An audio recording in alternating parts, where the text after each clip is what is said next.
হাসিনা যখন মক্কা শরীফে যান, মদিনায় যান, আর যখন মাথায় হিজাব পরেন, বোরকা পরেন, উমরা করেন, তেলাওয়াত করেন, নামাজ পড়েন, তখন তিনি আর নিরপেক্ষ রইলেন না, ধর্মের পক্ষেই রয়ে গেলেন।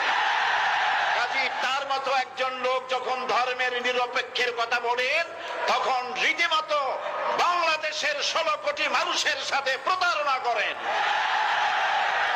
আজকে সরকার ধর্মভিত্তিক রাজনীতি নিষিদ্ধ ঘোষণা করে সেখানে ধর্ম নিরপেক্ষ মতবাদ কায়েমের চিন্তা করছেন, স্বপ্ন দেখছেন।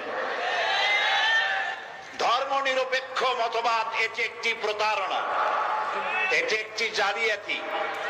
নাস্তিক এবং পাগল ছাড়া কেউ ধর্ম নিরপেক্ষ হতে পারে না। একজন হিন্দু যখন মন্দিরে যায়, 33 কোটি দেবতাকে প্রণাম করে, 12 মাসে 13 পূজা করে, তিনি ধর্মের ব্যাপারে নিরপেক্ষ রইলেন না, ধর্মের পক্ষেই চলে গেলেন।